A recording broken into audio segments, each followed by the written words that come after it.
Très bien. On va aborder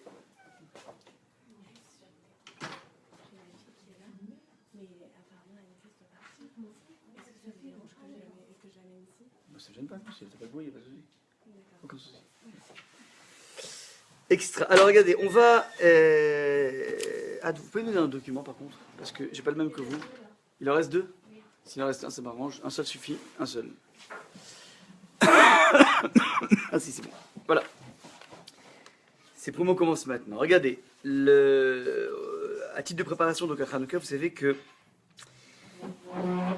c'est une fête qui est assez particulière, comme toutes les fêtes, c'est vrai, mais elle revêt un caractère assez intéressant puisque elle est présentée dans le deuxième verset de la Torah. C'est que le deuxième verset de la Torah nous présente, si vous voulez, les grandes confrontations historiques du peuple juif. Le texte nous dit dans la Torah, la terre était tohu bohu, était donc, Rachid traduit, étonnante, bohu, de vide, vechocher, obscurité, alpeneteum, sur la surface de l'abîme.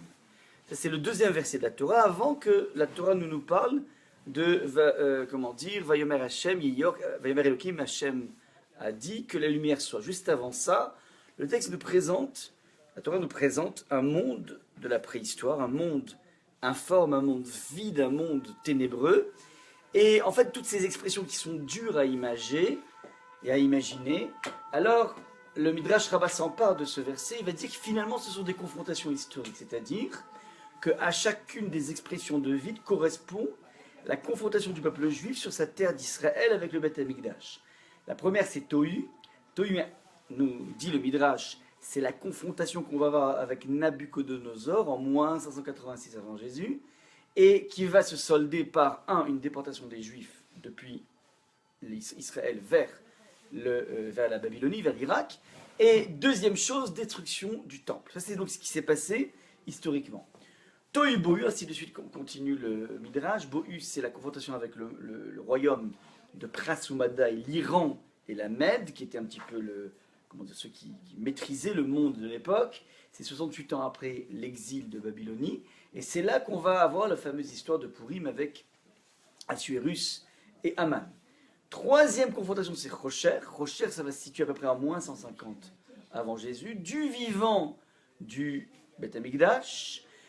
Alors que les Juifs sont sur leur terre, on va vivre une oppression absolument terrible de la part d'un royaume qui s'appelle le royaume de Grèce, en tout cas la Grèce, et qui va essayer petit à petit, alors cette fois-ci c'est assez original, c'est pour ça que c'est original de la Hanouka, de nous, de créer un combat qui n'est plus un combat qui est de l'ordre physique. Alors ils vont utiliser la force physique, c'est vrai, mais ils veulent à tout prix imposer un nouvel ordre au niveau spirituel, un nouvel ordre au niveau moral. Ça veut dire qu'on a pour la première fois une confrontation qui n'est pas une confrontation avec des barbares, mais une confrontation avec des gens raffinés qui viennent dire que finalement, ils sont détenteurs de la sagesse ultime beaucoup plus que nous-mêmes. Ça, c'est donc la toile de fond de Hanouka. Maintenant, cette rencontre difficile à Hanouka avec les Hashmonaïm, avec Antiochus et tout ça, a été, 2 siècles au préalable, a été presque préfigurée dans ce qui s'appelle le mariage du siècle. Je m'explique. Il y avait un très grand conquérant, très grand empereur de tous les temps qui s'appelait Alexandre de Macédoine. Et très rapidement, il est devenu le maître du monde, je crois qu'il avait à peine 20 ans. Et en fait, il a conquis le monde, donc il a commencé par l'Europe. Ensuite, il était vers l'Est. Ensuite, il est descendu vers le Sud. Il a conquis l'Afrique. Une fois qu'il remonte de l'Afrique, il conquiert l'Égypte. Et une fois qu'il remonte d'Égypte, il s'apprête à conquérir la terre d'Israël. Il s'approche de Yerushalayim. C'était du vivant du temple. À l'époque, il y avait encore les Kohen Gadol. Il s'approche de Yerushalayim avec toute son armée. Et on sent que les choses vont être assez graves pour le peuple juif. Shimon HaTzadik, qui était à l'époque le maître de l'époque, apprend la venue d'Alexandre. Qu'est-ce qu'il fait? Il décide de se parer de ses habits de Kohen Gadol, qui sont censés toujours rester à l'intérieur du Beth Amikdash. Il sort avec, et il va accueillir Alexandre de Macédoine, Alexandre le Grand. on peut s'attendre à une véritable boucherie. En fin de compte, qu'est-ce qui se passe? Alexandre le Grand voit Shimon HaTzadik, nous dit le Talmud, arriver à sa rencontre. Alexandre descend de son cheval, il va s'approcher de Shimon HaTzadik. Une fois qu'il arrive à côté de Shimon HaTzadik, nous dit le Talmud, il va se prosterner devant Shimon HaTzadik. Ses généraux lui demandent, mais qu'est-ce qui se passe? On est venu pour conquérir, on n'est pas venu pour se prosterner devant un juif. Et réponse de Alexandre, à chaque fois que je me prépare à une bataille, la veille de la bataille, j'ai un rêve d'un individu qui aime me voir et qui vient m'encourager dans cette bataille. Et je ne savais pas qui était cet individu et je viens d'en voir maintenant la face. Donc apparemment, il avait en permanence des visions, quelque chose de totalement surnaturel, de Shimon HaTzadik à chaque fois qu'il faisait une bataille. Et là, d'un coup, il se sent l'obligation de remercier Shimon HaTzadik. Et à partir de ce moment, qui a l'air un petit épisode, alors va naître ce qu'on appelle le mariage du siècle, puisque il va naître une entente absolument extraordinaire entre le peuple juif et le peuple grec. C'est-à-dire que de façon générale, la technique d'Alexandre était la suivante. Plutôt que de détruire une cité dans laquelle il arrive et de prendre les populations et de les mettre en déportation comme tout le monde faisait, lui il fait l'inverse. Il ne déporte pas les populations, il importe la culture grecque, il était l'élève d'Aristote, et il propose tout simplement une assimilation des populations. Ça a marché de partout.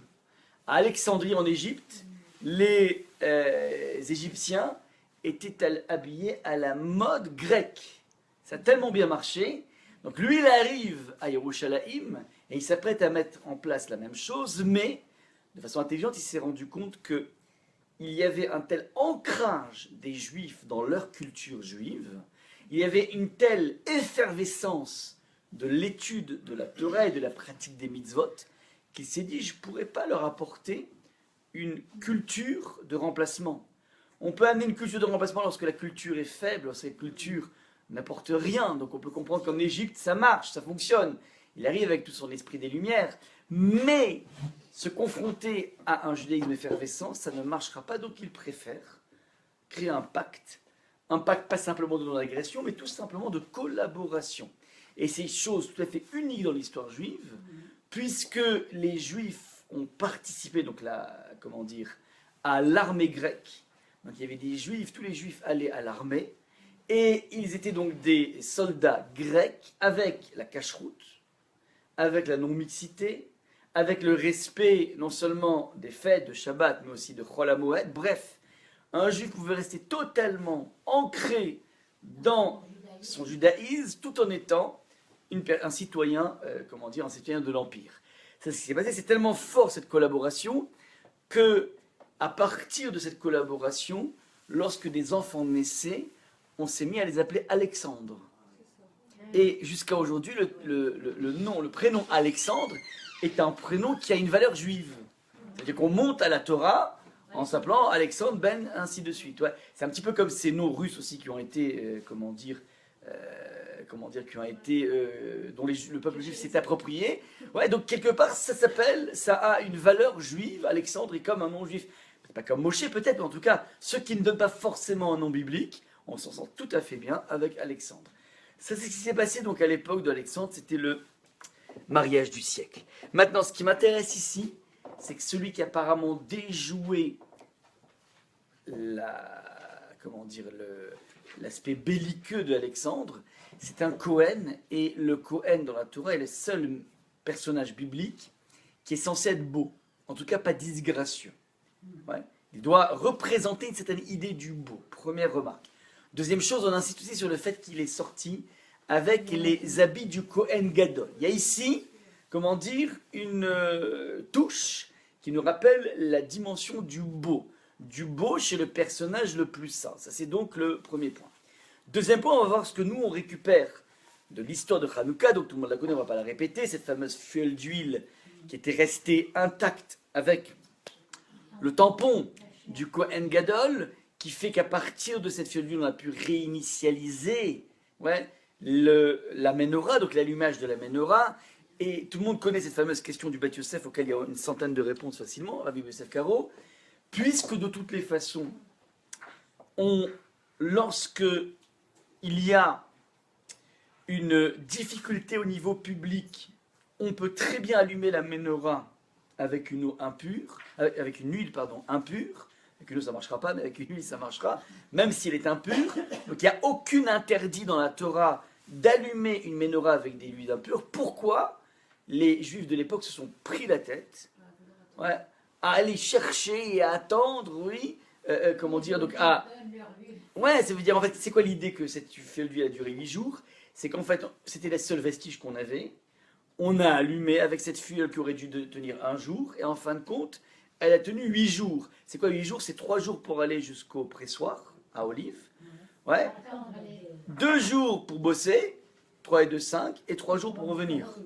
Donc il y avait le temps qu'on puisse récupérer une nouvelle huile, il fallait 8 jours. Donc en tout cas, les Juifs se sont accrochés, de façon radicale, à cette notion de pureté, une huile d'olive. Et la question qui est posée, mais c'était pas la peine pour se prendre la tête lorsque tu peux t'en sortir de façon halachique. Alors à cette question, il y a après une centaine de réponses, on ne va pas les exposer là maintenant, sinon on n'aura pas fini d'ici Hanouka d'ailleurs. Ouais. En tout cas, une des réponses qui est proposée par le Rav de Brisk, et qui rajoute une question lui aussi, il dit, mais en fin de compte, il n'y a pas 8 jours de miracle. Il n'y en a que 7. Puisque si la bougie pouvait tenir 1 jour, donc le premier jour, il est normal. C'est pas du miracle. Donc, normalement, la quantité de miracle, c'est que 7 jours. Alors, le Rav de Brisk répond qu'en fin de compte, il y a 8 jours de miracle. Pourquoi? Parce que les Béné Israël auraient pu très bien... Toute l'idée d'une quantité d'huile qui dure pour 1 jour. Comment l'huile se consume? Elle se consume en fonction de la mèche. Plus la mèche est large, plus elle va pomper. Donc, dit le Rav de Brisk, qu'on aurait pu très bien imaginer de prendre les mèches et de les couper en 8. Il y a ceux qui coupent les cheveux en 4. Nous, on aurait pu faire mieux que ça. Prendre la mèche, la couper en 8 et donc imposer un pompage que de 1/8, et donc on n'aurait pas eu de problème de miracle. Donc, encore une fois, la question est la suivante, pourquoi on s'est attaché à tout prix? Qu'on s'attache à l'huile pure, c'est une chose. Mais pourquoi on s'attache aussi à la grandeur de la flamme? On aurait pu très bien faire une flamme plus rikiki et ne pas s'appuyer sur un miracle. Alors la réponse qui est donnée à cela, c'est que dès le premier jour, ils ont utilisé les bonnes mèches et ça n'a pompé que 1/8. Donc dès le premier jour, ils se sont dit, tiens, c'est bizarre, il y a déjà un miracle. Donc c'est la première chose. Maintenant, on voit une chose, c'est qu'ils n'ont pas voulu avoir une flamme rikiki. Ils ont voulu avoir une belle flamme. Et jusqu'à aujourd'hui, on va retrouver cet esprit du beau dans la halacha, puisque je vous ai mis ici le texte fondateur de la mitzvah d'allumer les nérotes. Il y a plusieurs choses qu'on fait à Hanouka. Bon, évidemment, l'essentiel, c'est manger les beignets, mais accessoirement, on allume aussi des nérotes de Hanouka. Et accessoirement, on fait aussi le Hallel pendant 8 jours. Alors, pour le premier volet qui s'appelle Allumer les bougies de Hanouka, le texte nous dit dans la Gemara de Shabbat, page 21, Tanu Rabbanan mitzvah Hanouka neishu beito. Le stage ont enseigné, la mitzvah de la Hanouka consiste à allumer une bougie par maison.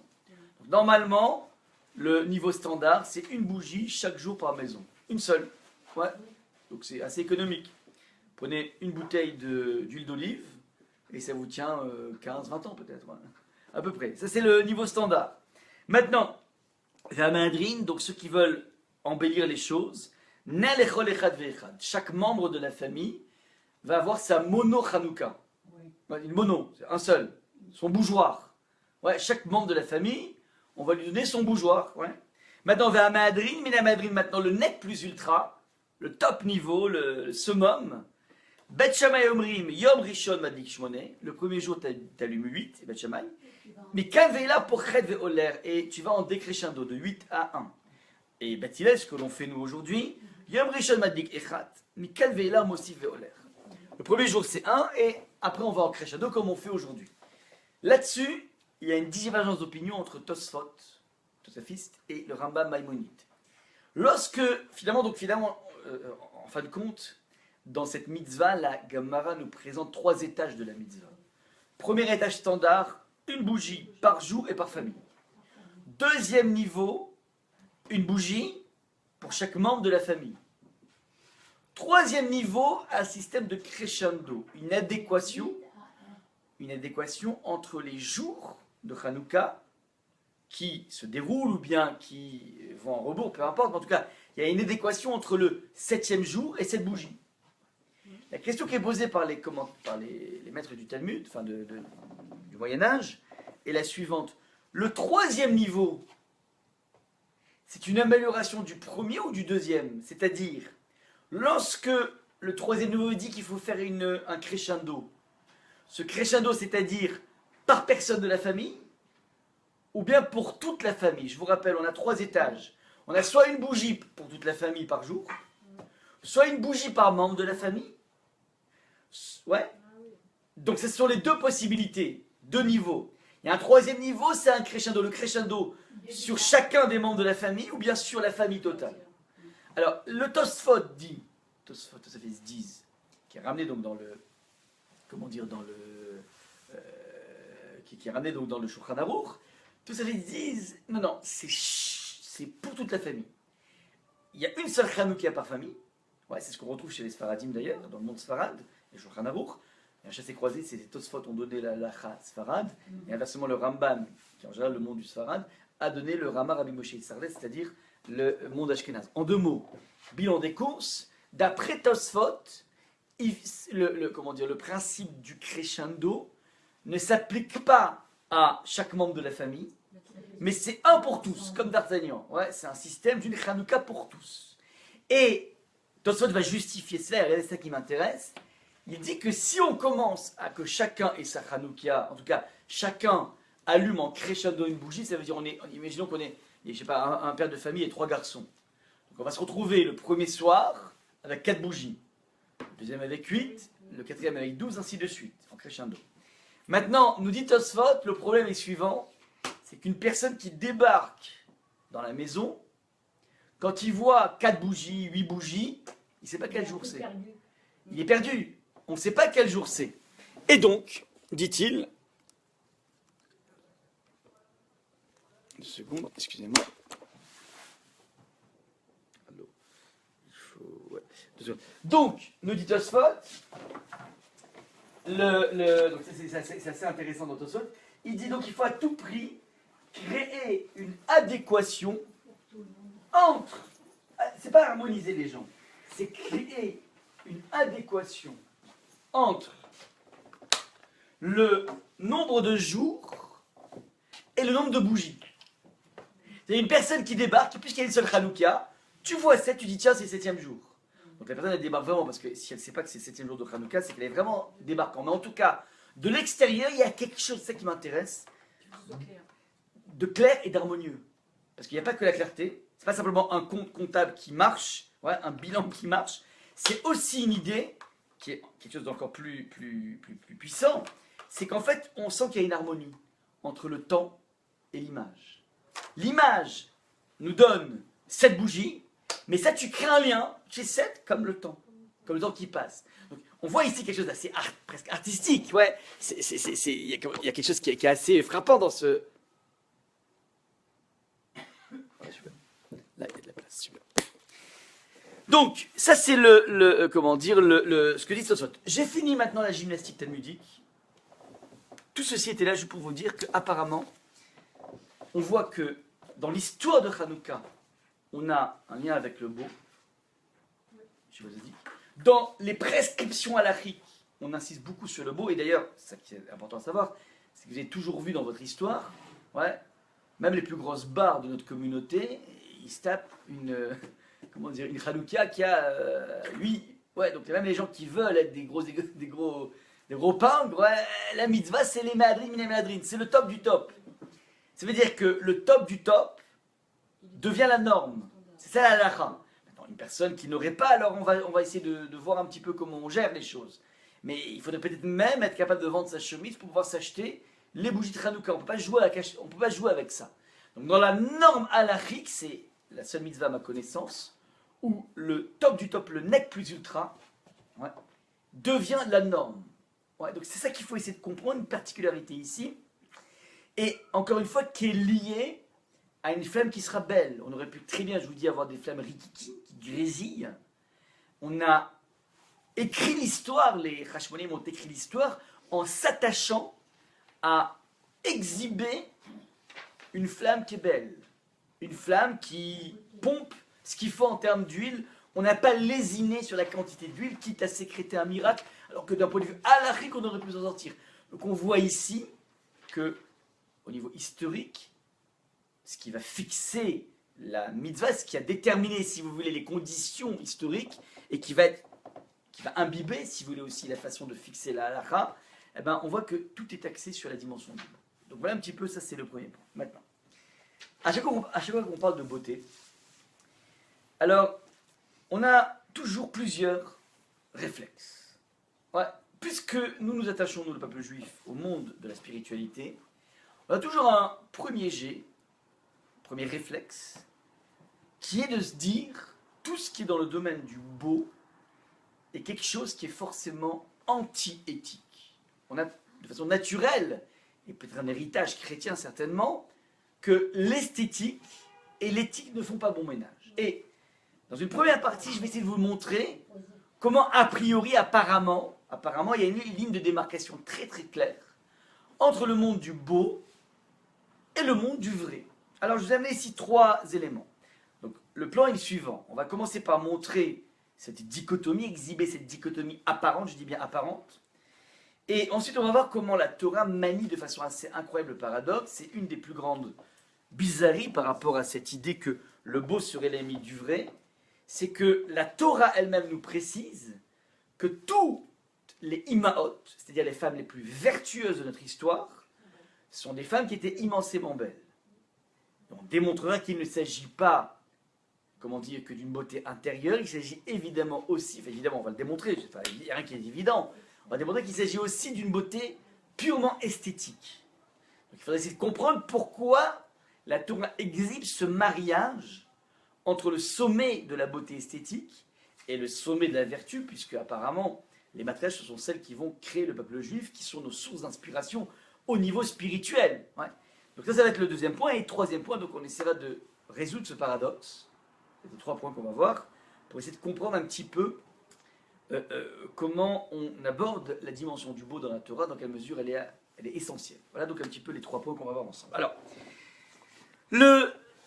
au niveau religieux, le verset qui nous vient de façon la plus simple dans cette dichotomie entre le beau et le vrai, c'est le verset que nous lisons donc tous les vendredis soirs.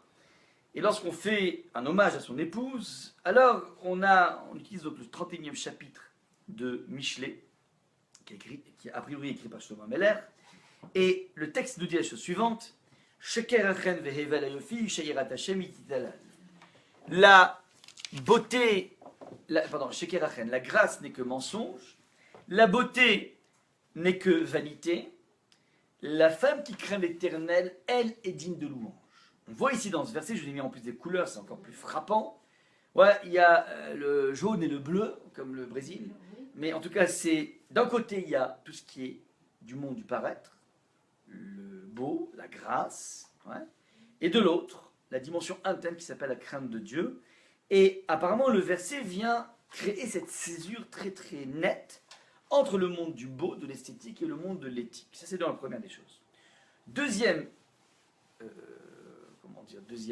réflexe, si vous voulez, c'est vrai que quand on réfléchit à la notion de beau, c'est une notion qui est extrêmement variable.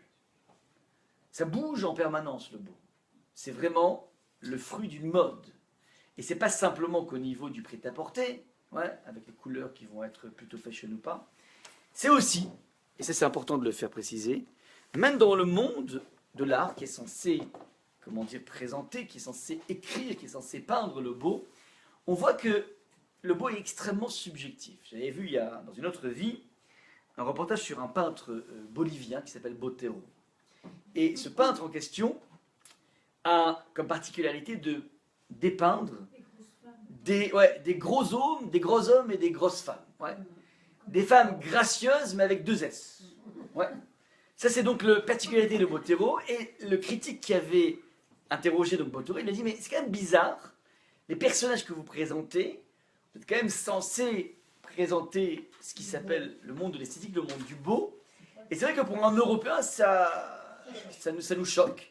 ça écorche un petit peu notre vue, puisque nous, on est beaucoup plus habitués à des silhouettes ultra filiformes, ouais, qui ont été évidemment retouchées par Photoshop, mais en tout cas, une chose est sûre, c'est que le côté squelettique, a priori, est beaucoup plus uphill en Europe que le côté gargantuesque, le côté pantagruel de Botero. Bref, alors ça c'est la question, et le Botero de rire, de sourire en tout cas, et de répondre aux journalistes, mais vous n'avez pas compris. Je vis dans un pays qui s'appelle la Bolivie, qui est un pays du tiers-monde. Une grande partie de la population ne mange pas à leur faim.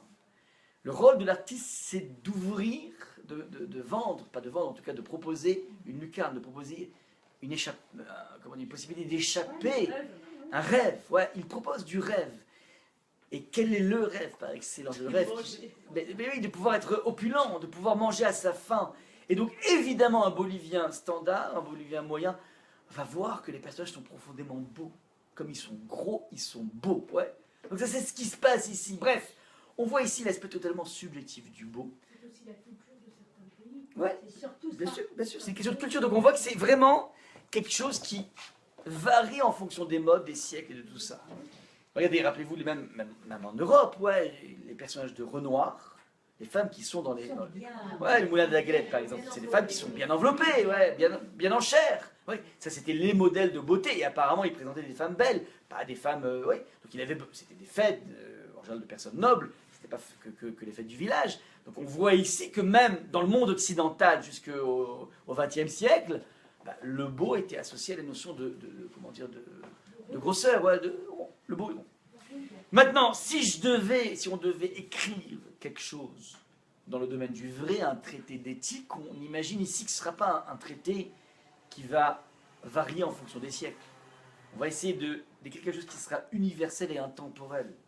Le beau est forcément lié à un contexte, le vrai, lui, dépasse le contexte. Il est censé attraper quelque chose de vrai. Donc, d'entrée de jeu aussi, au niveau d'un point de vue, avec une petite interrogation micro-philosophique, si vous voulez, tout de suite on voit une frontière très nette. Maintenant, vous avez ici dans le document une trace même thoraïque de cette frontière entre le beau et le vrai, puisque, rappelez-vous, l'épisode fâcheux de Noah qui s'enivre après le déluge, il a planté une vigne, il en fait du vin, et il boit ce vin, il s'enivre, il est tout nu, et devant la nudité du papa, on va assister dans la Torah à 3 réactions différentes.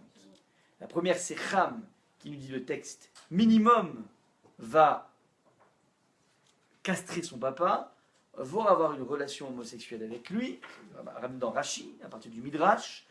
Cham veut dire chaud en hébreu, et il est dans le monde pulsionnel, il n'arrive pas à se gouverner dans ce monde pulsionnel. Non seulement il fait ça, mais en plus il va raconter le scoop à ses frères. Et regardez les frères, vous ne connaissez pas le dernier scoop, papa tout nu dans la tente. Il pense que les frères vont mordre à l'hameçon. Les frères au contraire, nous dit le texte, Vaikar Shem Veyefet et à Simla. Shem et Yefet a pris la couverture. Vaya 6 mois le Shrem Shneem, ils la placèrent sur les épaules de chacun. Vaïlchou Haoren, ils ont marché à reculons.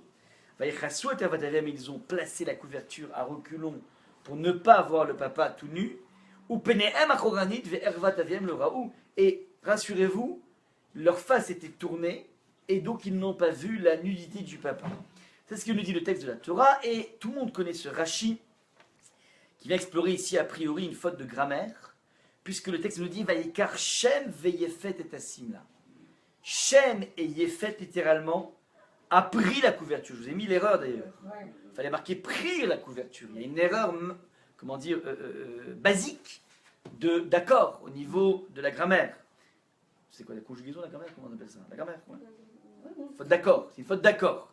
Maintenant, Rachel Kiren Echab va évidemment sauter sur cette erreur et va dire la chose suivante, c'est volontaire.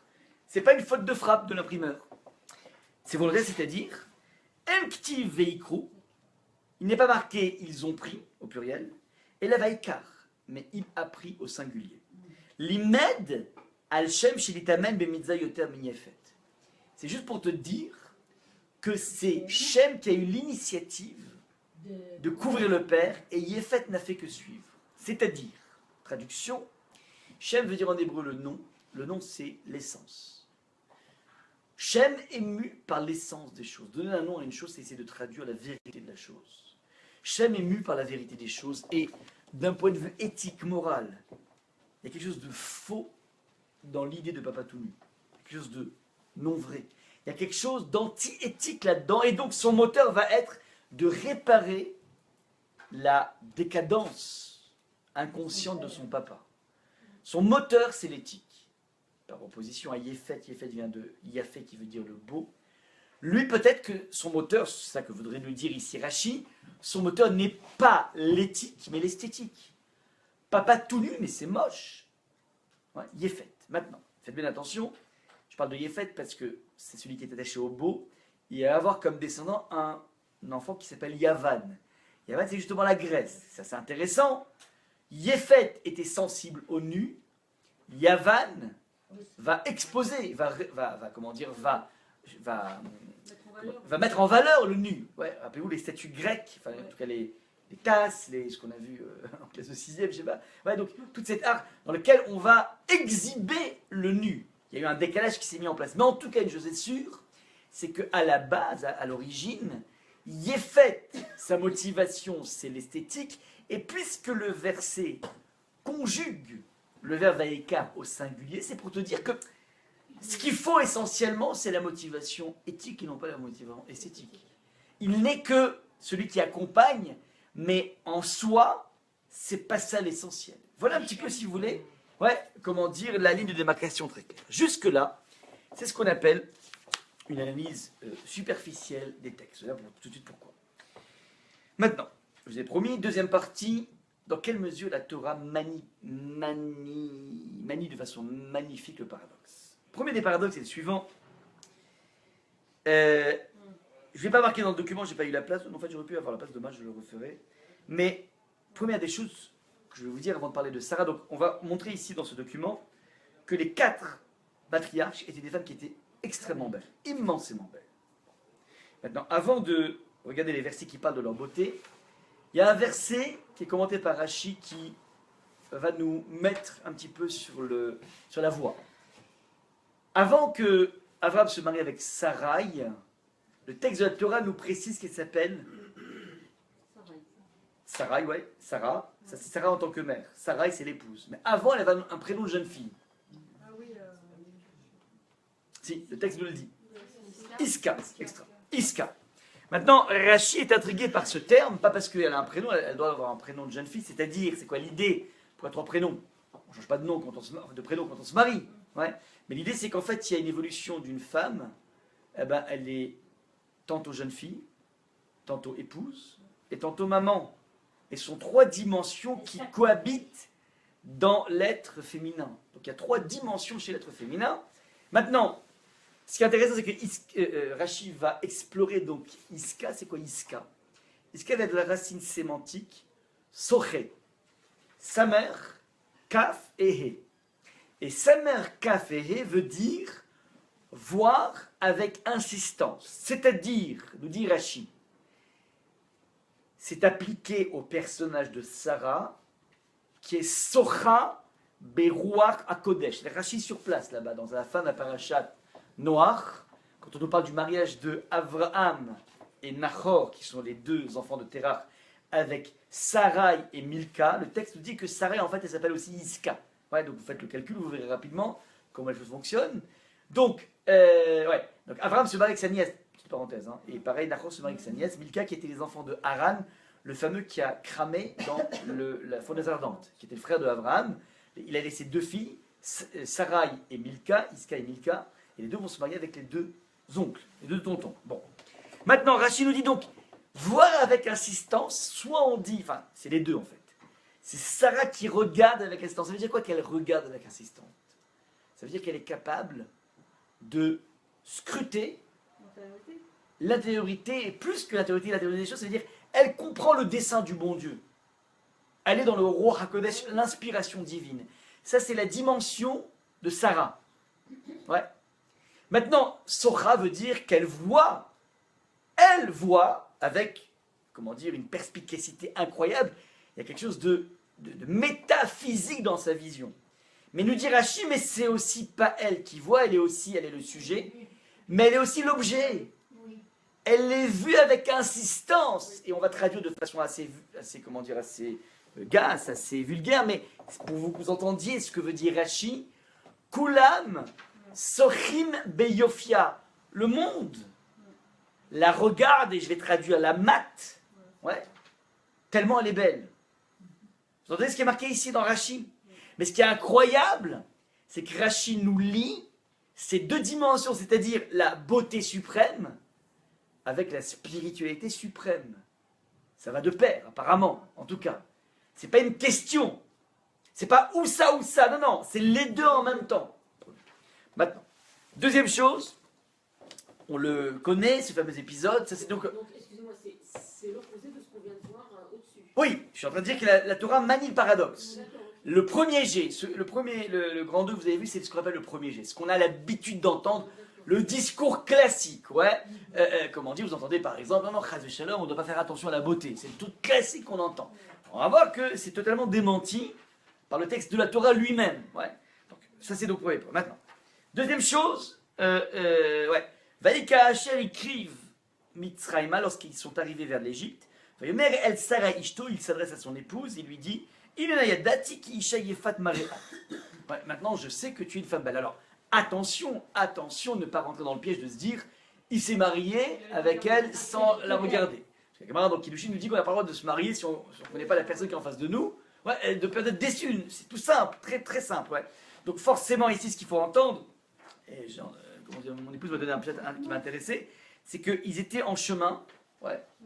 Et en fait, non, papa ici de, non, c'est-à-dire qu'en fait, malgré toutes les vicissitudes de leur vie, toutes les épreuves, elle est restée dans la constante de sa beauté. Vous entendez ce qui est marqué ici, c'est que malgré, elle était en chemin. Et en chemin, de façon générale, c'est fatigant, c'est épuisant, on transpire beaucoup de choses. En fait, elle est quelque chose qui reste en permanence. Elle a une constante dans sa beauté. Ça c'est donc le point, donc elle est belle. Le texte nous dit elle est belle d'éclat. Maintenant faites attention. Excusez-moi, on ne pourrait pas dire il réalise maintenant qu'elle est belle. Non, c'est-à-dire, maintenant oui, elle a toujours été belle, il a vu qu'elle était belle. Mais c'est incroyable, elle ne s'altère pas, elle ne fane pas. Elle ne fane pas. C'est pas plutôt que lui, il a vu. Le cours n'a pas. J'ai appelé Nivea, ils n'ont pas voulu sponsoriser le cours, donc je ne les citerai pas du tout. Ni Lancôme, ni personne, bref. C'est pas plutôt qu'il a vu qu'on pouvait la regarder Alors, de notre regard. maintenant, faites attention. Je vois ça, et deuxième volet, ils vont, dit Rashi, dans un endroit où il y aura des scélérats, ouais, et qui risquent de tuer Abraham s'ils apprennent que c'est son mari, pour ravir Sarah. Donc tu vas te faire passer pour ma soeur. Maintenant, le regard porté par ces scélérats, a priori, c'est pas un regard par rapport à la beauté intérieure. D'ores et déjà, ouais, ici on parle évidemment d'esthétique. Ouais. Parce que vous savez, vous aurez toujours les personnes qui vont vous dire non, Chas v'Shalom, la Torah ne parle pas de beauté esthétique, Chalila vecha, c'est grec, c'est tout ce que vous voulez, ouais. Il n'y a que de la beauté intérieure. D'ailleurs, vous vérifierez toujours qu'en général, les personnes qui parlent de beauté intérieure sont d'abord des personnes qui sont moches. Mais deuxième chose, c'est des personnes qui sont incultes aussi, vous allez voir tout de suite. Ouais. C'est des personnes qui sont incultes, vous allez voir tout de suite. Ouais. Non, mais jusqu'à pas longtemps, les cours de. En ce moment, c'était Rachel et Léa. Vous allez tout de suite, on y arrive. Non. Allez, c'est un document, je l'ai bossé pas mal de temps. Vous allez tout de suite, je vous ai fait vraiment l'étude. Je vends pas. C'est pas une impression que je vous vends. Je vous vends des versets. Ouais. Maintenant, si vous n'êtes pas d'accord avec le verset, vous arrangez avec le bon Dieu, pas avec moi. Je vous donne juste la lecture telle qu'il faut la lire. Enfin, pas qu'il faut, c'est marqué maintenant. Et avec un minimum de bon sens. Je comprends qu'il y a des gens qui sont gênés par ça, mais cette gêne, elle est éminemment chrétienne. Il faut savoir que c'est une inspiration chrétienne qui a décidé que tout ce qui est lié à la matière est forcément quelque chose de mal, quelque chose de malin. Oui. Mais ça, c'est pas ça dans le judaïsme. Il n'y a pas ça dans le judaïsme. La vie austère, la vie au champ. Ouais, exactement. Donc maintenant, deuxième chose, regardez, à chaque fois qu'on conseille un khatan, une kala, sur les critères de choix pour se marier, le truc classique qu'on dit sur une fille, ouais, on lui dit, c'est qu'on fait inspire-toi de Rivka. Tu vois, il y a un shidour qui est marqué dans la Torah. Le reste, c'est pas des shidourim, il débarque comme ça. Ouais. Il se marie tout de suite, il n'y a pas de shidour, il n'y a pas de. Rien. Mais là, il y en a un, c'est clair. Il y a Eliezer qui arrive. On a en long, en large, en travers, à 2 reprises, on a le live, on a le replay. Ouais. Ce qui s'est passé. Donc il arrive et le truc, d'abord il avait cahier des charges très clair. Tu me prends une fille, pas d'ici, mais je veux de là-bas. Et il me la faut pour Yitzhak, ainsi de suite. Donc lui, Eliezer, il arrive, il fait une fila incroyable. Il faut que je décroche la timbale, que je puisse trouver la perle rare. Et il arrive comme ça, il se promène, il fait une prière qui c'est beau parce qu'en fait, lui, il est intéressé à refiler sa propre fille. Et donc, il fait une prière quand même pour aller jusqu'au bout. Il aurait pu dire, j'ai pas trouvé, et donc du coup, peut-être Abraham, il aurait pris sa fille. Bref, il a été hyper honnête, il y va. Maintenant, tout le monde nous dit, qu'est-ce qu'on se rappelle de Rivka? Sa générosité. Elle est généreuse. Pourquoi elle est généreuse? Parce qu'en fait, le test, fais-moi boire et aussi je m'occupais de tes chameaux. Ça, c'est donc ce que l'on apprend régulièrement, et c'est vrai que c'est un des critères essentiels. La faculté à donner, c'est vrai que ça, c'est quelque chose d'absolument essentiel pour le ciment du couple. Maintenant, ce que les gens oublient de dire, c'est que la première des choses qu'il a vues chez elle, et le texte de la Torah le précise, et le texte dit « Ve'ane'ara tovat mare me'od » Elle était très belle, extrêmement belle. C'est la première des choses qu'il voit sur elle avant de parler de Tressel, avant de lui parler. Il a vu une image, il dit waouh, elle est mignonne, elle est très belle. C'est la première chose qu'on voit chez quelqu'un. Non mais, de toute façon. ok. Mais si c'était pas important, pourquoi la Torah le précise? Et à Mavdil, c'est pas Paris Match. C'est pas Closer, c'est pas Gala, c'est pas. Ça intéresse que les People Magazine. Donc si on le dit, c'est que Si on le dit, c'est que ça a une importance. La Torah, elle nous a jamais parlé de la pointure de Abraham, ni de la couleur de ses yeux. Parce que c'est un détail qui est totalement superflu. Mais ça n'aurait pas changé l'histoire de savoir si les yeux bleus ou verts ou marron. Et la beauté des Comment? femmes, là, Et on connaît pas, mais on vit très bien avec ça. On vit très bien, ni sa taille, ni son poids, personne ne sait ça, Parce que c'est inintéressant au possible. Par contre, si la Torah te dit, elle est belle, apparemment, c'est que c'est important pour la Torah de le dire. C'est important pour la femme. Elle est belle selon la Torah. Donc, d'où on sait si c'est les yeux verts, les yeux bleus. Non, je connais pas les critères, les canons. Mais la Torah te dit, elle est belle. C'est la première chose qu'il voit. Mais ça, c'est une vision. C'est pas la vision d'une personne qui cherche l'intériorité. C'est la vision qui s'impose à toi. Donc ça veut dire physiquement, quoi. Mais évidemment que c'est physique. Maintenant, si vous n'êtes pas convaincu, que c'est physique, on va maintenant arriver à Rachel et Léa. Le texte de la Torah nous dit, Ve'ene Léa rakot. Et les yeux de Léa étaient rakot, étaient pleureurs. Elle en avait perdu, tellement elle pleurait dans l'idée de se marier avec Esav qu'elle en a perdu ses cils. Donc elle n'avait pas de cils, la pauvre. Rachel, faites attention, le Vav et Rachel, était belle d'éclat et belle d'apparence. Elle avait tout. Il y a d'abord deux choses. Sur Rachel, on dit qu'elle était belle d'éclat, belle d'apparence. Maintenant, si tu veux, biaiser les choses depuis le début en disant non, mais on te parle d'une beauté, c'est la beauté intérieure. Ce que j'entends ici, en tout cas toujours, mais là, tu ne peux pas dire qu'elle était belle d'éclat, belle d'apparence, c'est une double beauté intérieure. Il y a bien un des adjectifs beaux qui parle de la beauté physique. Selon la Torah, c'est beauté. Mais, ok, alors maintenant, C'est-à-dire que, comme vous avez dit Botero, par exemple, vous avez parlé Ouais. que c'est une personne, des personnes grosses, on va dire. Ouais. Et maintenant, le critère, c'est d'être très mince. ok, Mais la Torah, c'est quoi son critère? ça j'en sais rien. Ça, Il y j'en a sais pas rien. de critère. Mais on va parler de ce que la Torah appelle beau. Et ça ne va pas se définir en couleur d'yeux et en forme, mais c'est pas de la beauté intérieure. C'est quelque chose qui se présente à moi en tant qu'image physique. C'est visible. C'est du visible. La beauté intérieure, c'est ce qu'on appelle les traits de caractère. Vous avez des personnes dont l'attitude, waouh, une personne qui a, qui pourrait s'énerver et qui se retient, il y a quelque chose de splendide là-dedans. Même si la personne est moche comme un pou. Mais il y a quelque chose, l'attitude est splendide. Donc, ça j'entends le concept de beauté intérieure. Ça existe. Une personne, qui va avoir une certaine élégance. Une certaine élégance, ça c'est ce qu'on appelle de la beauté intérieure. Amavdil, Alpha Avdalot. Il y avait, un chanteur qui s'appelait Yves Montand. Il était moche comme un pou, mais il avait un charme fou, qui fait qu'il s'est quand même retrouvé, pas qu'avec Simone Signoret, mais aussi avec Marilyn Monroe. Ça veut dire, il y a quelque chose dans le charme qui n'est pas du tout de la dimension physique, qui était vraiment... Comment? Il était pas moche, hein. Enfin, il était pas... C'était pas James Dean, excusez-moi, si on... Objectivement, c'était pas George Clooney, excusez-moi, bon. Moi, j'ai une petite réflexion. Oui. On dit c'est autre chose. Rachid traduit la vie ou la skill dans sa faculté à conceptualiser. Donc c'est pas une image physique, c'est clair ça. Ouais, comment dire, donc, Rachid va expliquer de quoi il s'agit. On a une ressemblance avec Hachem au niveau, comment dire, du cérébral. Ouais. C'est pas spirituel, c'est cérébral. La vie ou la skill. La faculté à réfléchir, la vie à construire, et la skill à conceptualiser. Rachid traduit sur place, ouais, donc c'est pas une image au sens, parce que Hachem n'a pas d'image. De toute façon. Donc maintenant, regardez, c'est très important de bien lire ce texte. Elle est belle d'éclat, belle d'apparence, on ne peut pas jouer à cache-cache. Et d'ailleurs, au premier regard, Yaakov a craqué sur elle. C'est bien clair. Il a été ébloui par elle. Ouais. Donc maintenant, on ne peut pas jouer à cache-cache par rapport à ça. Il y a une dimension physique évidente. Il y a évidemment des midotes aussi, mais ce qui jaillit en premier, c'est la dimension physique. Maintenant, les gens disent, il y a ce qu'on appelle, il y a deux. Rachel est là, il va finir par se marier avec les deux. Il y a la belle et la moche, c'est faux. Pourquoi c'est faux? C'est pas la belle et la moche, les deux sont superbes. Et d'où je sais, parce qu'il y a un vav que je vous ai marqué en vert.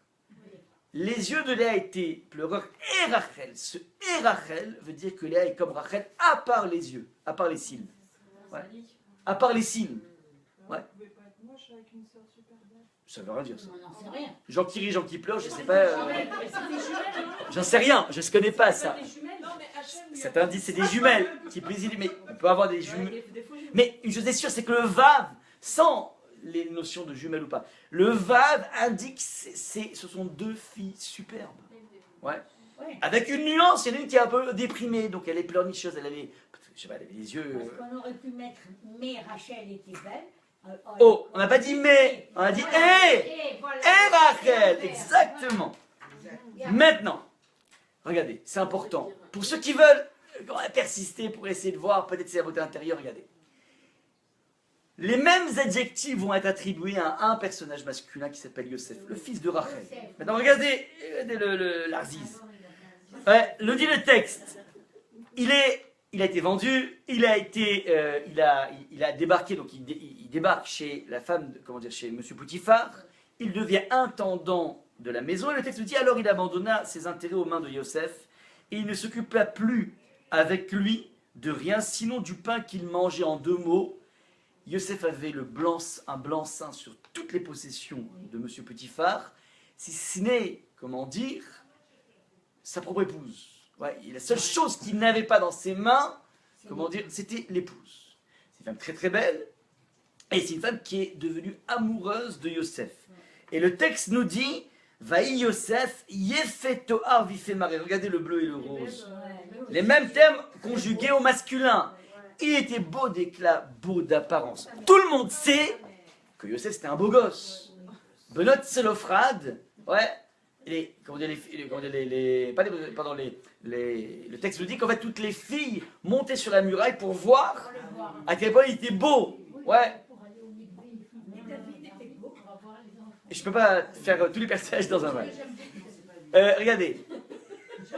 Donc je répète, Yosef, premier point.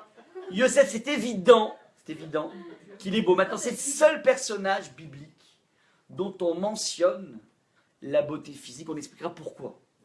Ouais, on ne parle jamais de la beauté des hommes.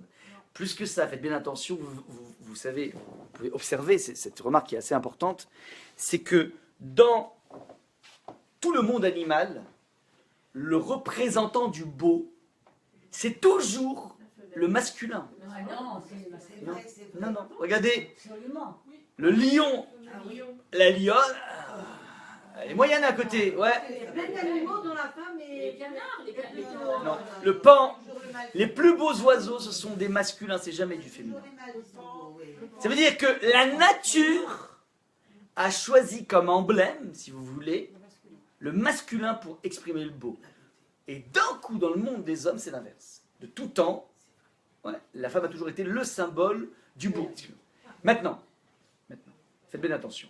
Même si aujourd'hui il existe un concept de la beauté métro, comment on appelle ça? Les hommes qui commencent à se mettre des crèmes de beauté, des Oui, c'est très récent. Métrosexuel. Ouais, peut-être métrosexuel, exactement. C'est-à-dire qu'en fait là il y a maintenant de plus en plus, c'est tout à fait récent, mais de tout temps, l'emblème d'ailleurs, en général, les concours de beauté ne concernent que les femmes, et chez les hommes, ce sera plutôt des concours de muscles. Il n'y a pas un Mister Univers pour dire quel est l'homme le plus beau du monde. On n'a jamais pensé à ça. En général, un homme va se caractériser beaucoup plus soit par son intelligence, soit par sa force physique. Donc il y aura des mystères univers, des sortes de je sais pas, des bizarroïdes, des machines bizarres, ouais, avec des muscles de partout, ouais. Mais c'est pas la beauté qu'on attrape, c'est mystère univers au niveau muscle. Bon. Maintenant, ça c'est le premier point sur Yosef. Donc Yosef est beau et il est beau physiquement. Deuxième preuve de la beauté physique de Yosef, il vivait donc chez un monsieur qui s'appelait Monsieur Potiphar. Monsieur Potiphar, au détour du texte, la Torah l'appelle Monsieur Poutiféra. On a rajouté un Aïn. Potiphar, on a rajouté un Aïn. Et Rachid dit, pourquoi on l'appelle maintenant Aïn? Il a fait un changement de nom, il était civil, qu'est-ce qu'il a fait? Réponse, non. Poutiféra vient de la racine paroua. Paroua indique toujours quelque chose de sexuel. Paro, même racine paro, c'était l'enclave de tous les délires dans ce domaine précis. Paro. Il existe une mitzvah qui s'appelle la Brit Mila. Ouais, on rentre en alliance avec Hachem. Cette Brit Mila se fait en 2 phases. Et sont 2 phases obligatoires, sine qua non. Nous faisons 2 phases. Le monde de l'islam fait qu'une seule phase. Le monde de l'islam se contente de couper le prépuce. Ouais, c'est tout. Nous rajoutons ce qu'on appelle la bria. L'ifroi, c'est-à-dire, on retourne, on découvre. L'ifroi, c'est découvrir. Donc c'est pour ça qu'en fait, comme c'est découvrir, c'est toujours lié à la dimension sexuelle. Ça, c'est ce qui se passe au niveau. Maintenant, qu'est-ce qu'on entend ici par Monsieur Potiphar qui s'appelle Poutiféra? Dit Rachi, incroyable. Il dit que Monsieur Potiphar a commencé à s'amouracher de Yosef. Pulsion homosexuelle qui fait qu'il avait tellement honte de cela qu'il s'est castré. Il est devenu ensuite un eunuque. Ouais. Donc maintenant, n'allez pas me dire que ce qui a mu Monsieur Potiphar, c'était la beauté intérieure de Yosef. Ouais, je suis désolé. Ouais. Et n'en déplaise au mariage pour tous. Il y a donc évidemment ici une dimension de beauté ultime d'un seul personnage. Et je vous rappelle, ça qui m'intéresse le plus, c'est le beau gosse parmi tous les personnages bibliques. Mais comment on le surnomme aussi Yosef? Yosef Hatzadik, pas Tzadik. C'est pas Tzadik, c'est Hatzadik, c'est The Tzadik. Il est tellement Tzadik que le Ramban Nachmanide, voudrait dire, ne le dit pas, mais voudrait dire que on a toujours appris, nous, qu'il y a 3 patriarches et 4 matriarches. Alors, le Ramban va peut-être rétablir l'équilibre en disant non, en fait, il y a 4 patriarches. Yosef, c'est-à-dire, puisque Yosef est le père de 2 tribus, Ephraïm et Ménaché, donc d'un coup, il se hisse au niveau de son père. Finalement, les 12 tribus, elles sont données par Yaakov et par Yosef. Et donc, il y a une sorte de saut de génération. Et ce saut de génération de Yosef, on va le retrouver même dans les brachot, ouais, qui vont être donnés à Ephraïm et Ménaché, puisque Yaakov va dire Yesimer qui est Ephraïm et Ménaché. Ouais, lorsqu'on bénit un garçon, on dit qui est Ephraïm et Ménaché, c'est-à-dire on te bénit de faire un saut de génération, de ne pas subir ce qu'on appelle les Iridat Adorot, la chute des générations. Donc on a ici un personnage qui est clairement beau. Maintenant, mieux que ça, c'est donc, on a vu Sarah, Rivka, Rachel et Léa, Yosef, dernier personnage du Nar, Esther. Esther va gagner un concours de beauté, la Torah nous dit, il était le tuteur de Hadassah, c'est-à-dire Esther, fille de son oncle, qui n'avait plus ni père ni mère. Cette jeune fille était Yefatoar, Vetovat Maré. Elle était belle d'éclat et bonne de visage.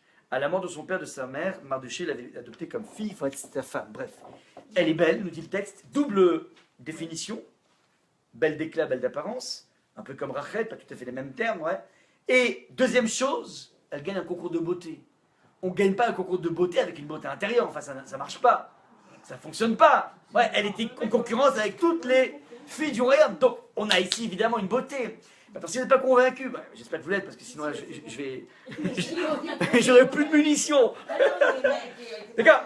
Comment? Alors, la Talmud pose la question, et pourtant, il y a marqué qu'elle était Hiérakra, qu'elle était verdâtre, la femme de Shrek, ouais. Réponse du Talmud, alors, vous allez voir, le Talmud dit la chose suivante. Il y a 4 femmes les plus belles de tous les temps. Arba Nashim, ouais, Rabban Gamliel, regardez, c'est Rabban Gamliel, Beno Shel Rabbi Yehuda Nasi Omer, ah non, pas celle-là, non, c'est dans Megillah, excusez-moi, Megillah qui dit la chose suivante, qu'il y a 4 femmes, Yefafeyot Sheba Olam, les plus belles femmes. Alors c'est intéressant, c'est Miss Univers, mais univers de tous les temps. C'est mieux que ce qu'on connaît, ouais. Donc le Talmud est plus d'avant-garde, c'est Miss Univers de tous les temps. Elle amène 4 femmes. La première s'appelle Sarah. La deuxième, non, justement, elles n'ont pas réussi, elles. Elles ont raté au pied du podium. Il y a Sarah d'abord. Il y a ensuite Abigail. Il y a Rachav. Et il y a, comment dire, Esther. La Gemara demande pourtant... Non. Alors, Rava, effectivement, c'est une bonne question. Le Maharsha demande, mais pourtant, Rava, on sait qu'elle était immensément belle. Réponse du Maharsha, elle n'est pas dans la liste parce qu'en fait, elle, c'est de la triche. C'est-à-dire, elle n'est pas née d'un ventre humain. Donc, elle ne joue pas dans la même catégorie. Elle était beaucoup plus belle que toutes, c'est vrai. Mais elle, c'est pas vraiment... C'est pas un ventre... Donc, des femmes qui sont nées à partir d'un ventre, ouais, à partir d'entrailles, eh ben, les 4 femmes sont Sarah, Abigail, Rachav et Esther. Maintenant, la Gemara demande, mais pourtant elle était verdâtre. Ouais. Réponse, enlève Esther mais Vashti. D'après ceux qui pensent qu'elle était moche, donc on ne sait pas quelle est la 4e, soit Vashti, soit Esther. A priori, Vashti, c'est pas de la beauté intérieure. Rigolez. Bien sûr que non. Ok. Maintenant, Abigail, celle qui va être convoitée par David. Rachav, qui est Rachav? Rachav, nous dit le Talmud, c'est celle qui va, à l'âge de 50 ans, elle reçoit les fameux explorateurs, les 2 explorateurs, qui viennent découvrir. Alors, le Talmud nous dit, c'est pas simplement une prostituée, c'est une prostituée de luxe. Et qui a du background, puisque ça faisait 40 ans, dit le Talmud, qu'elle était prostituée. Rachav. Rachav, donc, et le Talmud va dire qu'elle a connu tous les généraux. Ça, c'est la suite.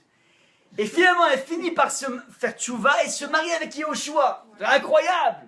Maintenant, quand elle reçoit les explorateurs, elle est impressionnée par cette densité existentielle de ces explorateurs. Ce qui lui fait tilt, elle décide de faire tchouva.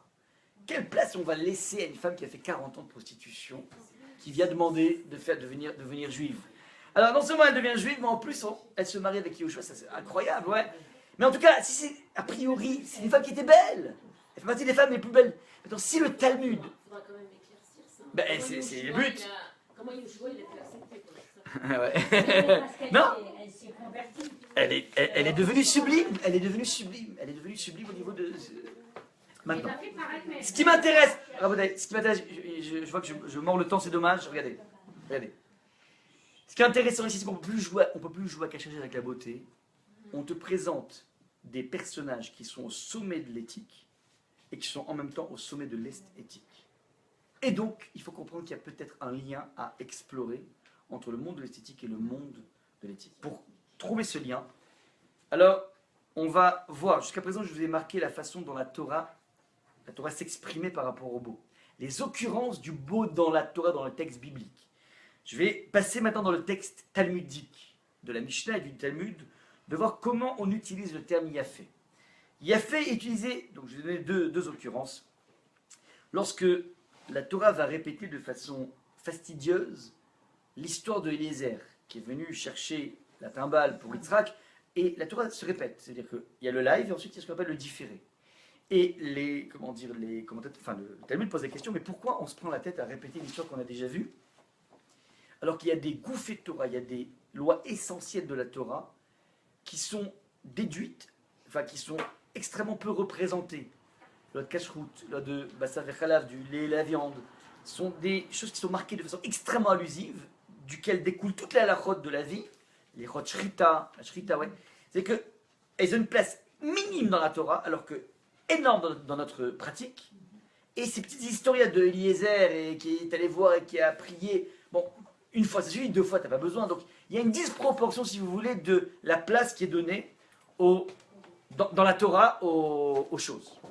Ça c'est donc la question qui est posée. Et la réponse du Rav est la suivante. Rabbi Achadik Hashem préfère les discussions des serviteurs des patriarches à la Torah de leurs enfants.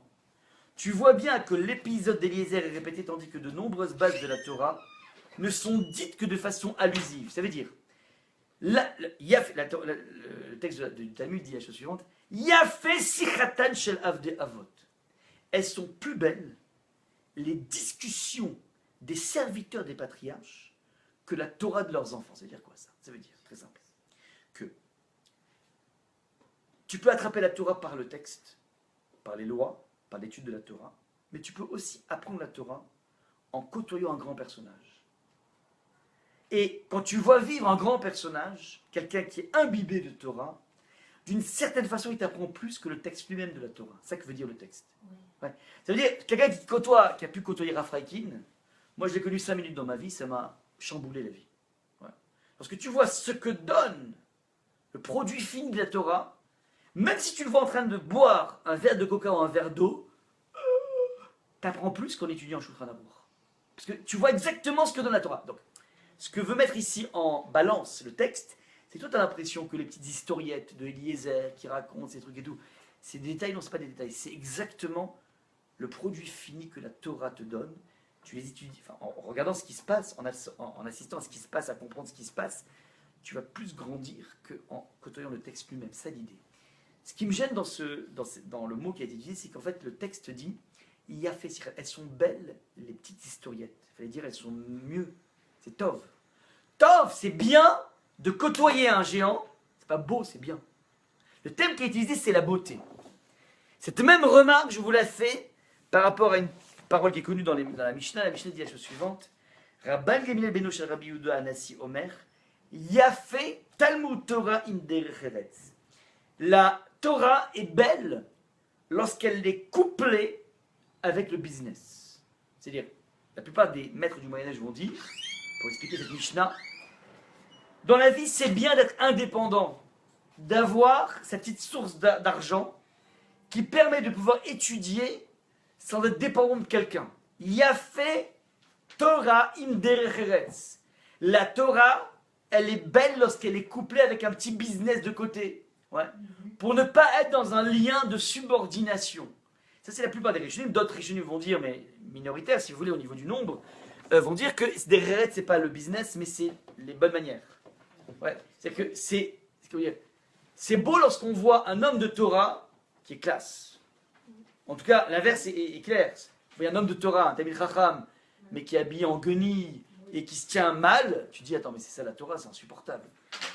Maintenant, donc, on est ici dans une lecture qui s'appelle comment dire, c'est mieux, on va dire, on pourrait dire c'est mieux d'avoir son petit business de côté, de façon à avoir une Torah totalement indépendante, de ne pas être subordonné à quelqu'un d'autre. Oui. Mais le thème qu'on doit utiliser n'est pas yafé, c'est pas beau, c'est bien, c'est mieux. Vous comprenez ou pas? Donc, je vois ici, dans la bouche des maîtres de la Mishnah et du Talmud, une utilisation du terme yafé qui est originale, qui est décalée, on va dire. Ouais. Ça, c'est donc le point. Maintenant, pour résoudre tous les problèmes, donc je vous rappelle, jusqu'à présent, on a vu 3 points. Premier point, on a vu qu'a priori, le beau est l'ennemi du vrai. Deuxième chose, on se rend compte que dans les personnages bibliques, ça fonctionne totalement différent, puisque, a priori, les personnages les plus vertueux, masculins, féminins, sont des personnages dont la Torah te précise qu'ils sont superbes. Et c'est une véritable beauté esthétique dont on parle. Ouais. Il y a beauté intérieure, mais aussi, il y a aussi beauté extérieure. Donc, force maintenant est d'arriver à ce troisième point. Comment définir le beau d'après la Torah? Alors, Le beau est l'ennemi du vrai. et l'ennemi, j'aurais pu penser que l'ennemi du vrai, mais je me rends compte que la Torah dit autre chose. Donc, crée un pont entre le monde du beau et le monde du vrai. Alors, deux définitions du beau. La première vient de mon Rav, la deuxième vient de Rav Gad Elnadel. La première vient de mon Rav, Rav Yisroel, qui a décortiqué dans un Rashi. Au moment donc on reprend cette histoire de Yéfet. Yéfet va couvrir son père parce que c'est moche de voir papa tout nu. Et Shem lui coupe parce que c'est pas bien. Après cet épisode, il va y avoir une malédiction pour Ham, on comprend, et une bénédiction pour Yéfet et Shem. Et que dit le texte de la Torah sur Yefet? Il dit Yeft Elohim le Yefet. Hachem va donner l'apanage du beau à Yefet. Il lui donne cette sensibilité esthétique. Veishkon Be'ol Hashem pour qu'il et il devra résider dans les tentes de Shem. C'est-à-dire, le beau a quelque chose à apporter à la dimension du vrai. Résider dans les tentes de Shem, c'est-à-dire de résider dans la Torah. C'est tellement fort cette idée que le Talmud dans Megillah va dire qu'on peut écrire un Sefer Torah en grec. Parce que les Grecs sont les maîtres du beau et ils ont leur place dans le Kodesh et Kodashim, dans la dimension du vrai. C'est le premier point. Donc, il y a un mariage qui est possible. Maintenant, qu'est-ce que le beau? Rabbi Joun avait montré, comment dire, un Rashi qui amène un tirgoum et il dit que Yeft Elohim le Yefet, le tirgoum, le onkelos va traduire, c'est quoi Yeft? C'est Yarchiv. Yarchiv en hébreu, ça veut dire élargir. Le beau, l'expérience esthétique donne des ailes, permet à un individu de dépasser les frontières naturelles de la vie. Je m'explique. Vous déménagez dans un appartement avec un magnifique salon de 100 mètres carrés. Vous rentrez dans le salon, très bien placé ce salon, peut-être même bien éclairé, mais tel qu'il est le salon, il est vide. C'est angoissant. Il est vide. Il est angoissant de vide. On se sent, même dans un 100 mètres carrés, étriqué dans un salon vide. Il suffit d'y ajouter un tableau, une table basse, un miroir, des rideaux, et d'un coup, le salon s'élargit. Il arrive. Le beau permet de rehausser l'expérience d'une vie.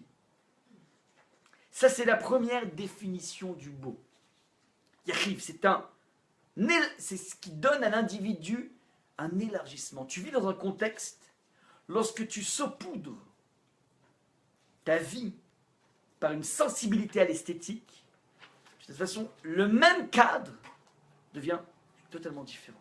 Le même cadre peut te permettre de rêver. Tant qu'il n'y a pas de beau, il n'y a pas de rêve. Il n'y a pas de possibilité de sortir d'un monde ankylosé. Ça, c'est ce que procure le contact avec le monde esthétique. Première définition. Deuxième définition, qui est amenée par Rav Gedel Nadel, qui était le grand élève du Chazon Ish, qui dit que le Yafé se traduit, en fait, le Yafé, c'est la puissance du contraste. Comment on crée le beau? Vous savez comment on crée le beau? Comment un Beethoven va créer du beau? Il a comme nous les mêmes notes de musique. Do, ré, mi, fa, sol, la, si, do. C'est beau, c'est pas beau. Non seulement c'est moche, mais en plus c'est faux. Ouais. Je l'ai fait en moche et en faux.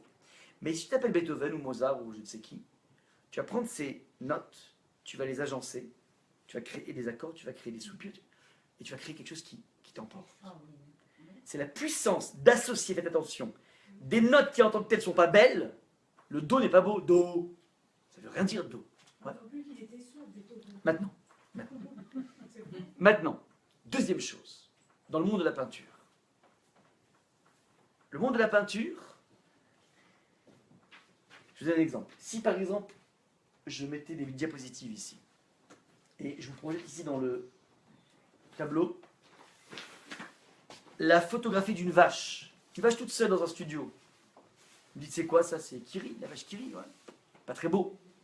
Si je vous photographie aussi une diapositive d'un coin de ciel bleu, mais juste le ciel, il n'y a que du bleu, un bleu univoque. Je vous demande, c'est beau ou c'est pas beau? C'est mieux. C'est ni mieux ni mieux, c'est terne. C'est terne. Je prends, non mais vous n'avez que le bleu, vous n'avez pas le soleil, que le bleu, pas le soleil. Je vous prends un troisième niveau. Je vous prends, comment dire, la photographie d'un coin de pelouse. Mais vous n'avez que la pelouse verte, mais sans rien, pas de crête, pas d'orchidée, rien du tout, juste le côté vert. C'est-à-dire, ça fait un peu verdâtre, quoi. Ouais, c'est un peu comme Esther. Ouais. Et si je vous fais une photographie maintenant d'un torrent, mais pas tout le torrent, juste, je mets l'objectif juste devant la mousse. Et vous avez la photo, c'est comment dire, c'est que la mousse, comme genre du Perrier comme ça, une photographie de la mousse du Perrier, ouais. C'est beau ou c'est pas beau? Non, C'est terne. rien. Donc ça veut dire, il n'y a aucune des images que je vous ai photographiées ici qui est belle. Maintenant, si je les agence, je mets une vache dans une prairie avec un torrent et un coin de ciel bleu, ça change, ça. On respire, c'est les vacances. Qu'est-ce que j'ai fait? J'ai juste associé des éléments qui en tant que tels ne sont pas beaux, mais avec le génie de l'association, je crée du beau. Ça, c'est la puissance d'un artiste. J'étais dans une autre vie, j'étais allé voir à Antibes, il y a un musée de Picasso. Il a un hôtel particulier là-bas, le musée de Picasso à Antibes, et je m'étais arrêté sur une des toiles qui m'avait un petit peu énervé. D'abord, j'étais déjà énervé parce que je suis arrivé. Dès qu'on arrive, on a une. Comment dire une. Comment peu importe. Non, c'est pas un détail. Maintenant, on arrive dans une pièce dans laquelle on a exposé dans le milieu de la pièce, derrière des vitres gardées avec je sais pas quel système de sécurité, des mégots de cigarettes qui ont été fumés par Picasso. Bref, voilà, c'est le côté un petit peu idolâtre de la chose. Et après, je me suis arrêté devant une peinture qui m'a un peu énervé parce que c'était une peinture qui était grande comme tout ce mur derrière moi. Et c'était une peinture qui était du même bleu. Un bleu foncé, un bleu nuit. Un bleu nuit, monochrome, bleu nuit. Non mais il s'appelle pas comme ça, il s'appelle trait d'argent. Pourquoi il s'appelle trait d'argent? Parce que au milieu du tableau, Il a fait un trait. il a fait, mais pas un trait, il a pris du papier aluminium, il a fait, comment dire, vous verrez sur Google, il a fait, comment dire, il a mis un tout petit trait comme ça d'argent. Il a appelé ça trait d'argent. Et là je me suis dit, vraiment, ils abusent. Et comme ça m'a énervé, je suis allé voir le responsable du musée, de l'exposition, je lui ai dit, vous ne pas un petit peu, j'étais jeune, vous ne trouvez pas un peu qu'il se fout de nous, Picasso? Ça m'a regardé comme ça avec une colère, mais vous n'avez rien compris, ouais, c'était blanc-bec.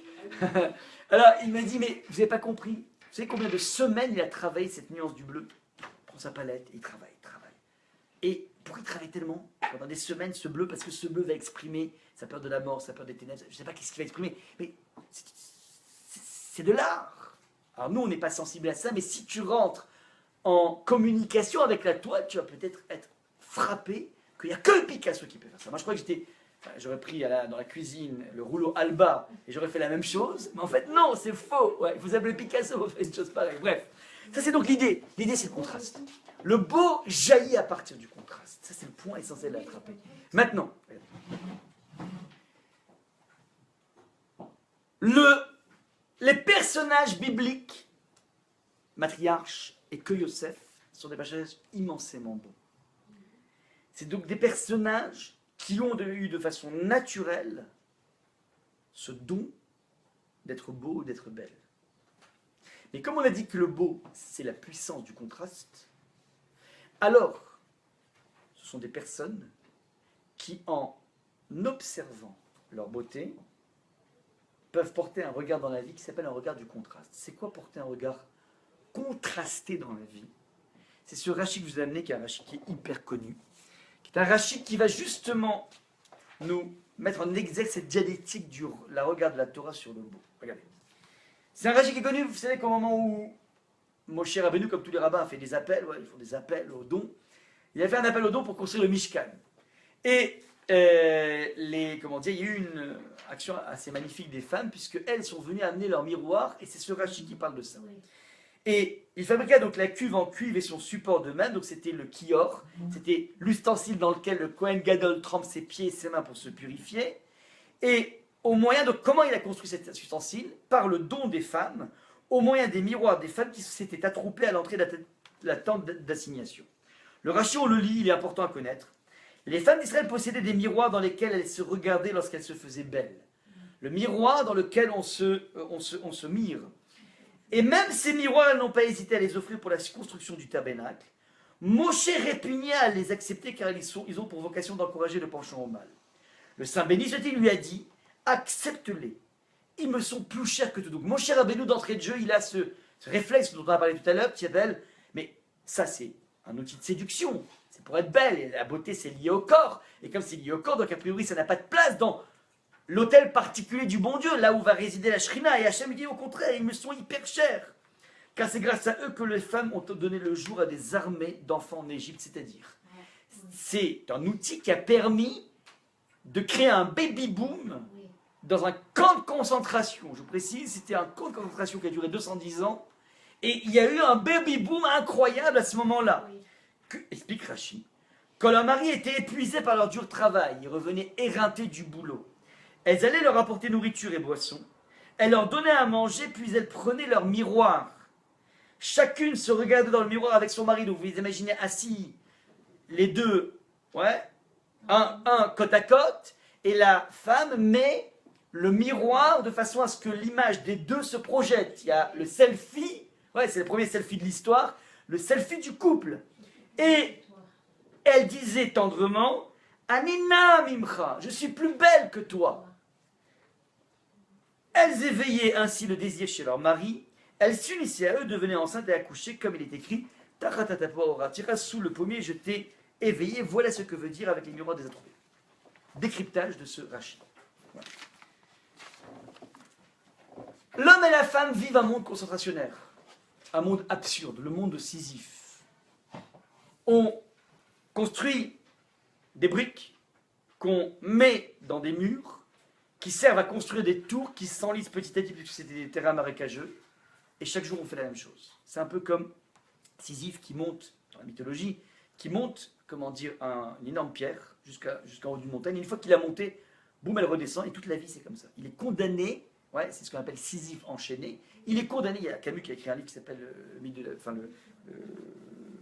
Sisyphe enchaîné, je crois qu'il s'appelle Sisyphe enchaîné. Bref, le monde de l'absurde. Et donc, c'est l'absurdité de la vie. C'est le monde absurde, le monde répétitif, le monde angoissant, le monde sans aucune lucarne, sans aucune beauté, sans aucun rêve, sans aucun rêve, sans aucune échappée. Ça, c'est la réalité que vivent l'homme et la femme. C'est un monde totalement absurde. Un monde dans lequel Amram a dit, mais on ne peut pas avoir de projet parental là-dedans. Je divorce ma femme, parce que je ne peux pas avoir d'enfant, c'est pas possible. Maintenant, les deux vivent la même réalité, sauf que la femme, on a dit, à elle, détient elle l'apanage du beau. Et l'être féminin va se mettre aux côtés de son mari. J'ai été formé sur ce Rachi par un élève de Rav Lerter, un élève de Rav Wolbe, un des grands élèves de Rav Wolbe qui s'appelle Rav Lerter. C'est un Rav israélien qui est suisse à la base, qui nous a posé une question géniale. Il a dit, ça veut dire quoi, la femme qui se met à côté de son mari, qui met le miroir en face, et elle dit, je suis plus belle que toi. Demande le Rav la chose suivante, mais je ne comprends pas. On a déjà vu des concours de beauté féminin, Miss Univers. Mais on n'a jamais vu des concours de beauté mixtes. Qui est plus beau, Angelina Jolie ou George Clooney? Complexe. Ouais, complexe. James Dean ou Marilyn Monroe, je sais pas moi, impossible. On ne joue pas dans la même catégorie. Donc ça veut dire quoi? Je suis plus belle que toi, c'est impossible ça. Ça c'est la question que pose le Rav. Alors, l'élément de réponse est le suivant. Il dit, il faut bien lire le Rashi. Le Rashi dit Anina Mimcha. Le même en hébreu veut dire deux choses possibles. C'est soit un comparatif de supériorité, je suis plus belle que toi, je suis plus riche que toi, je suis plus gentil que toi. Soit ça exprime la provenance. La provenance. Je viens de Yom. Anina Mimcha veut dire je suis belle de toi. C'est le regard que tu portes sur moi qui fait que je suis belle. C'est-à-dire, je pourrais utiliser l'arme de la beauté comme étant une arme statique. Belle pour être belle, en tant que telle. J'utilise l'arme de la beauté sous forme de dynamique. C'est-à-dire sous forme de communication. C'est le regard que tu portes sur moi qui fait que je suis belle. C'est-à-dire, regardez comment c'est extraordinaire. J'ai dit depuis le début, elle vit la même réalité. Et la réalité, c'est une réalité absurde dans laquelle on vit une vie qui est harassante. Une vie de métro, boulot, dodo qui n'a absolument aucun sens. Sauf que elle, l'être féminin, elle a l'apanage de la beauté. Que dit la beauté? C'est que lorsque tu additionnes moche, plus moche, plus moche, plus moche, plus épreuve, plus tanné, tu peux les additionner ensemble et d'un coup trouver une trame qui fait que ce mélange est beau. Vous entendez ce que je dis là ou pas? C'est le travail du beau, le travail de Picasso qui maîtrise la beauté. Ça, c'est naturel chez l'être féminin. La faculté à agencer les choses et avoir une vision qui ne s'arrête pas à l'éparpillement des événements douloureux. Elle est capable de définir une trame, et comme elle est capable de définir une trame, parce qu'elle a cette sensibilité esthétique, alors elle peut engager un projet parental dans un monde concentrationnaire. C'est ça qui est marqué ici, de façon radicale, dans ce Rashi. Anin Amimcha. Maintenant, on remonte par le point de départ. Si c'est comme ça, alors pourquoi Sheker Achen Ve'evel Ayofi Ishayirat Hashem Itlal, la grâce n'est que mensonge, la beauté n'est que vanité. La femme qui craint l'Éternel, elle est digne de louange. Première des choses, ce verset qui se trouve dans le 31e chapitre de Michelet, en fin de compte, n'est pas attribué à Shlomo. Il est attribué, d'après la tradition, c'est le espède que Abraham a fait sur Sarah. Maintenant, c'est quand même incroyable que celui qui avait la femme, qui était immensément belle, oraison funèbre, le discours qu'il dit, la personne qui avait la femme immensément belle, le jour de sa mort, est en train de cracher dans la soupe en disant la beauté n'est que mensonge, la grâce n'est que mensonge, la beauté n'est que vanité. C'est bizarre. Cette beauté existait, primo. Ouais, donc ça c'est le premier point. Maintenant, toute notre interrogation provient de notre absence d'étude du verset. Et je vous propose maintenant l'étude du verset, très rapide, par le biais d'un maître du Moyen-Âge, qui va dire la chose suivante. Regardez bien le verset comporte une double bancalité au niveau syntaxe. Double bancalité.